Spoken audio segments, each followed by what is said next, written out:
welcome back to the Blueprint Lounge. My name is Cassie, and this is where we have real, raw, unfiltered conversations. And I'm coming back to you with episode 4 of this little mini series that I'm doing about rehumanizing the hiring process and the truth behind tests. Okay. So in the last couple episodes, if you missed them, go back, check them out. You can find them on LinkedIn. You can find them on YouTube. But go back, take a look at them, leave your comments, engage, as I always say, with the conversation. Because, these are just my own perspectives, my own opinions about certain things. And we all have them, right? We all have our own opinions. We all have our own lived in experiences. We have our own perspectives, everything. I'm not going to say someone is right or wrong. However, this is what I see. This is what I continue to see. This is where I even look at when I'm on LinkedIn and some of the things that are being talked about, right? So coming to you today about the price of over testing and undervaluing talent. I think this is like an age-old problem where a lot of times people feel like, the pay from the job itself is not equivalent to the experience and value that they bring, right? And I can dive into a whole segment about that when it comes to value and lived experiences and stuff like that. That's another talk for another day. What I want to come through today about is just some of the things that I found when I was in my research mode about doing assessments and what I discovered. I don't know why this keeps getting all crooked. However, there we go. But what I discovered when I was taking some assessments recently and everything, just to give you a little backstory. I did some assessments. I applied for some jobs that I knew had assessments attached with them. Some of those jobs that I applied for were like customer service based, administrative assistant based, and virtual assistant based. Okay. And a lot of the pay ranges for those jobs were between 18 to 22 an hour. And I'm here in Maryland. Okay. So what I was discovering about some of these assessments that were given, a lot of the questions on there were not tailored to the position itself. And it also was not aligned with the pay that you're trying to give. So here's the thing. It's the mismatch between expectations and pay. And it's like, if you're going to test like you're hiring for in NASA, pay like you're going to, be hiring for NASA. That's all I'm really saying. Like, to go through the amount of hoops that you have to go through as a candidate is astounding to me for some positions and some of the pays that you're getting, right? I'm not going to say all, but it just seems like a lot of these assessments are more so geared to executive level jobs, not entry level. Okay. And the assessments aren't even being used. A lot of them are mismatched with the job positions. And that's why I say, go back, look at the first episode. And I went into detail about that and how to utilize these assessments and what I've learned. And by no means did I go to school for, human resources? No, none of that. Okay. I'm always going to be upfront about it.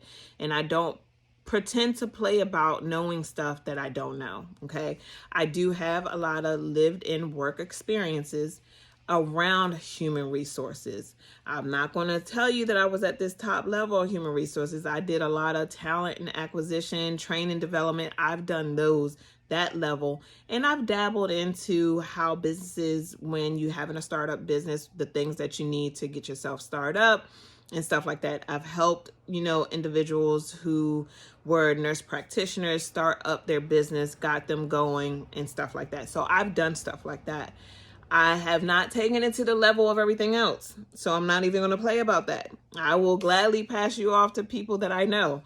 But this area that I'm talking about is something I know all too well and I'm very passionate about, because I would love to see a win-win between the potential candidate and the company itself, right?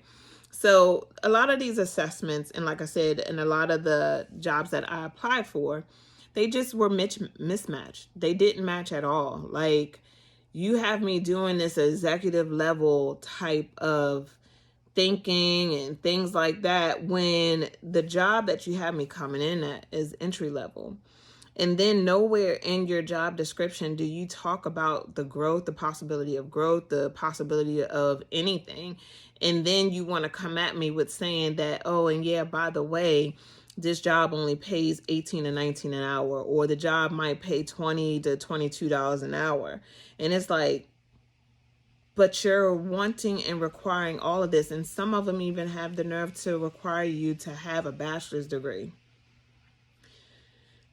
I just want for companies and stuff like that to make that make sense. It doesn't. So let's go ahead and jump right into this, because like I said, it's just ironic, the intense hiring assessments for low paying entry level jobs, and how this still happens and why does it still happen. I see on LinkedIn every single day posts about how jobs are requiring you to have bachelor's degrees, master's degree, but they're only paying you this, right? They're expecting you to go through these hoops with their dysfunctional application process. And I'm going to call it that, because that's what I see it being, is just a dysfunctional application process. You have people go through uploading their resume. Once they upload the resume, some of it will translate into the application process of your company's profile, but even that gets translated. It transitions over wrong. So a lot of times we spend our time sitting back, redoing a lot of that. So I have to sit here, upload. That shows one of my tech skills right there. I have to upload my resume, my CV, whatever you want to call it. Then once it translates the information onto your application, a lot of times I have to go through and fix. So now I'm fixing a problem within your system already, to go through, fix all those key points, answer questions that you already would find out if you read my resume. But okay, I go through, I do all of that, right? And then you hit me with, oh, there's a next process, which can take about 30 to 45 minutes for you to complete. We want you to complete this assessment. So based upon the information that your system took from my resume, that you took over into your system, somewhere in there it picked up keywords and told your system that I was qualified enough to take an assessment. I take the assessment, which is about 30 to 45 minutes of my time to sit here and do. And as I'm going through that assessment, a lot of the questions don't even correlate with the job title itself. And you're only going to pay me between $18 to $22 an hour? And you want me to have a bachelor's degree with some of these? Yeah, make that make sense.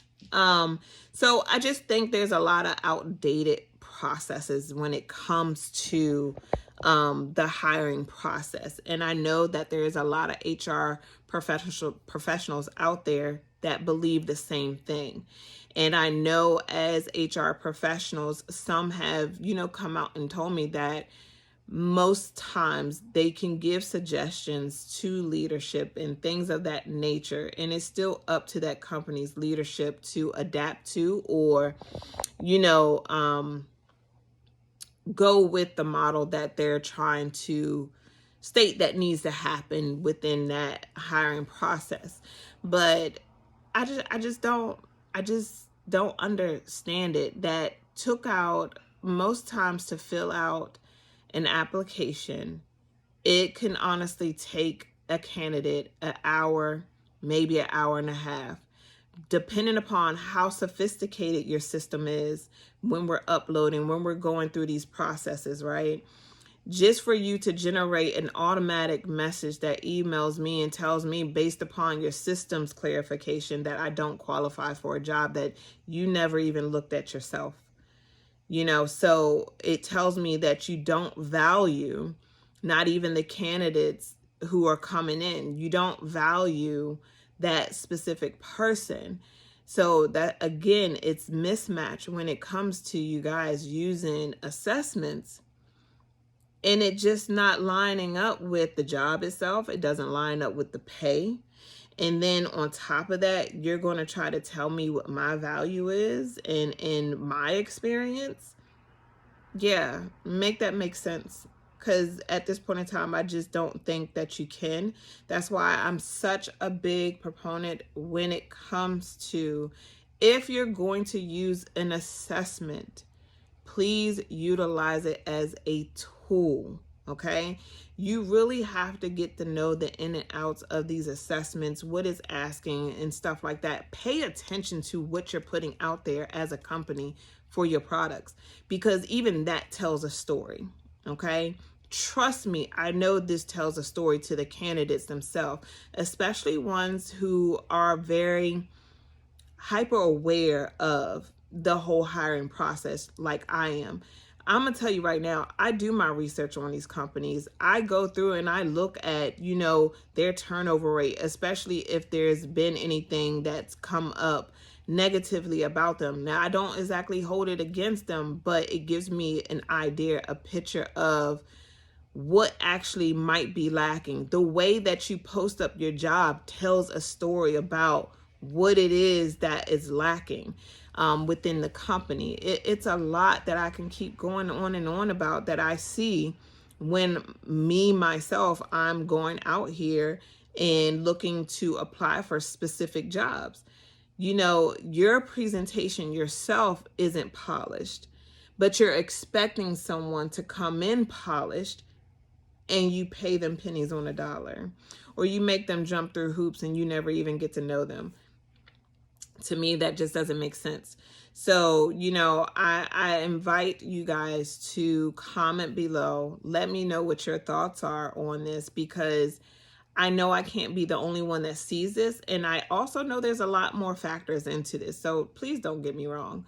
I'm just speaking to one aspect of it, but we have to stop testing and undervaluing. We have to stop, making people go through these hoops just because we can.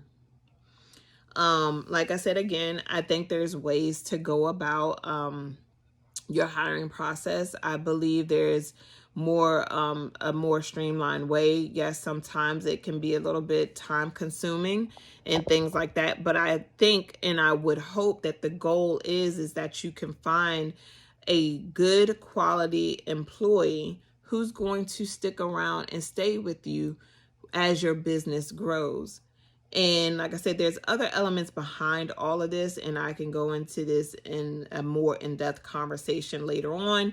But for the sakes of this, this is the ending of my little rant about price of over testing and undervaluing your talent. Just be wise, pay attention, really look at your structure. And again, if you want to have a private conversation about this, we can, or drop your comments below. We can have a conversation back and forth. Maybe there might be some dialogue that we can have that might help your company better execute on hiring good potential employees and what the job market is really out here requiring. I know a lot of times, with your HR professionals, that are some of the things that they look at is just what the market and things like that. But I can tell you right now, a lot of that market research that some HR professionals are doing are outdated as well. And we need a better way to being able to translate that you as a company may not be able to pay for this top tier person. Okay. And it's okay. But you can still develop whomever it is that you do get in to be top tier, and, you kind of let them float off on their own. And that's just being honest. But I just want to come through, have that discussion with you guys. Again, engage with me, comment below, let's talk about it. And until next time, keep becoming, keep trusting the process, and just remember, your life is your blueprint. Build it with intentions. Bye, guys.